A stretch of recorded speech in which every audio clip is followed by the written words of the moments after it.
El terrible anciano. H. P. Lovecraft.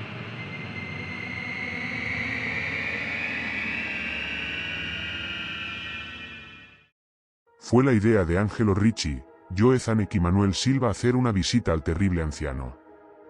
El anciano vive a solas en una casa muy antigua de Walter Street próxima al mar, y se le conoce por ser un hombre extraordinariamente rico a la vez que por tener una salud extremadamente delicada, lo cual constituye un atractivo señuelo para hombres de la profesión de los señores Ricci, Zanuck y Silva, pues su profesión era nada menos digno que el latrocinio de lo ajeno.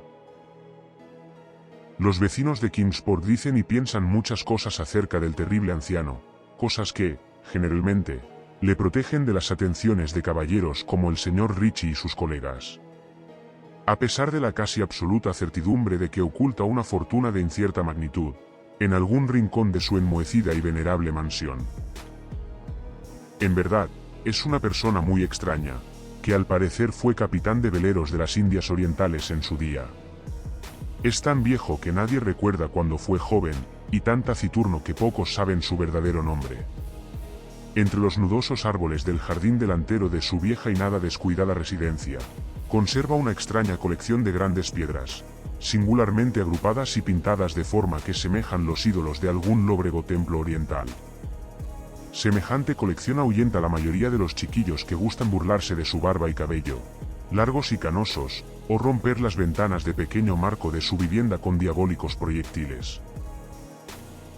Pero hay otras cosas que atemorizan a las gentes mayores y de talante curioso, que en ocasiones se acercan a hurtadillas hasta la casa para escudriñar el interior a través de las vidrieras cubiertas de polvo. Estas gentes dicen que sobre la mesa de una desnuda habitación del piso bajo hay muchas botellas raras, cada una de las cuales tiene en su interior un trocito de plomo suspendido de una cuerda, como si fuese un péndulo. Y dicen que el terrible anciano habla a las botellas, llamándolas por nombres tales como Jack Scarface, Lon Tom, Spanish Joe, Peter y Matt Ellis. Y que siempre que habla a una botella, el pendulito de plomo que lleva dentro emite unas vibraciones precisas a modo de respuesta. A quienes han visto al alto y enjuto terrible anciano, en una de esas singulares conversaciones no se les ocurre volver a verlo más.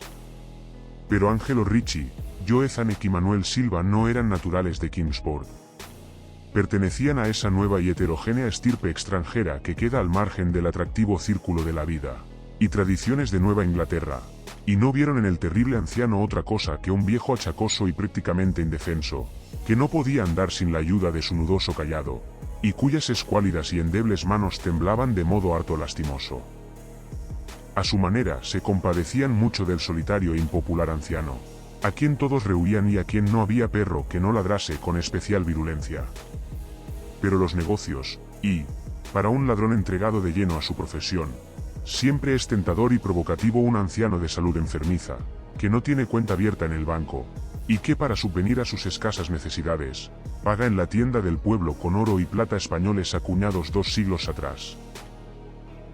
Los señores Ricci, Zanuck y Silva eligieron la noche del 11 de abril para efectuar su visita. El señor Ricci y el señor Silva se encargarían de hablar con el pobre y anciano caballero, mientras el señor Zanuck se quedaba esperándoles a los dos y a su presumible cargamento metálico, en un coche cubierto en Sheep Street, junto a la verja del alto muro posterior de la finca de su anfitrión.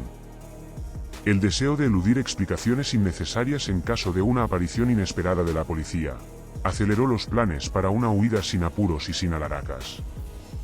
Tal como lo habían proyectado los 3 aventureros, se pusieron manos a la obra por separado, con objeto de evitar cualquier malintencionada sospecha a posteriori. Los señores Ricci y Silva se encontraron en Wall Street junto a la puerta de entrada de la casa del anciano, y aunque no les gustó cómo se reflejaba la luna, en las piedras pintadas que se veían por entre las ramas en flor de los retorcidos árboles, tenían cosas en que pensar más importantes que dejar volar su imaginación con manidas supersticiones. Temían que fuese una tarea desagradable hacerle soltar la lengua al terrible anciano, para averiguar el paradero de su oro y plata, pues los viejos lobos marinos son particularmente testarudos y perversos. En cualquier caso, se trataba de alguien muy anciano y endeble, y ellos eran 2 personas que iban a visitarle. Los señores Ricci y Silva eran expertos en el arte de volver volubles a los tercos, y los gritos de un débil y más que venerable anciano no son difíciles de sofocar. Así que se acercaron hasta la única ventana alumbrada, y escucharon cómo el terrible anciano hablaba en tono infantil a sus botellas con péndulos. Se pusieron sendas máscaras y llamaron con delicadeza en la descolorida puerta de roble. La espera le pareció muy larga al señor Zanek, que se agitaba inquieto en el coche aparcado junto a la verja posterior de la casa del terrible anciano, en Sheep Street. Era una persona más impresionable de lo normal, y no le gustaron nada los espantosos gritos que había oído en la mansión. Momentos antes de la hora fijada para iniciar la operación. ¿No les había dicho a sus compañeros que trataran con el mayor cuidado al pobre y viejo lobo de mar? Al poco llegó hasta el ruido de unas ligeras pisadas, o golpes en el paseo que había dentro de la finca. Oyó como alguien manoseaba desmañadamente, aunque con suavidad, en el herrumbroso pestillo, y vio cómo se abría la pesada puerta. Y al pálido resplandor del único y mortecino farol que alumbraba la calle, aguzó la vista en un intento por comprobar qué habían sacado sus compañeros de aquella siniestra mansión que se vislumbraba tan cerca. Pero no vio lo que esperaba.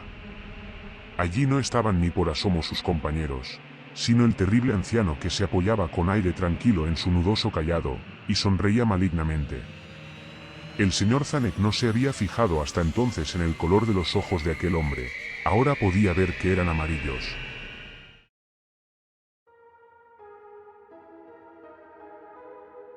Las pequeñas cosas producen grandes conmociones en las ciudades provincianas. Tal es el motivo de que los vecinos de Kingsport hablasen a lo largo de toda aquella primavera y el verano siguiente de los 3 cuerpos sin identificar, horriblemente mutilados, como si hubieran recibido múltiples cuchilladas, y horriblemente triturados, como si hubieran sido objeto de las pisadas de muchas botas despiadadas, que la marea arrojó a tierra. Y algunos hasta hablaron de cosas tan triviales como el coche abandonado que se encontró en Sheep Street, o de ciertos gritos harto inhumanos, probablemente de un animal extraviado o de un pájaro inmigrante, escuchados durante la noche por los vecinos que no podían conciliar el sueño. Pero el terrible anciano no prestaba la menor atención a los chismes que corrían por el pacífico pueblo. Era reservado por naturaleza, y cuando se es anciano y se tiene una salud delicada la reserva es doblemente marcada. Además, un lobo marino tan anciano debe haber presenciado multitud de cosas mucho más emocionantes en los lejanos días de su ya casi olvidada juventud.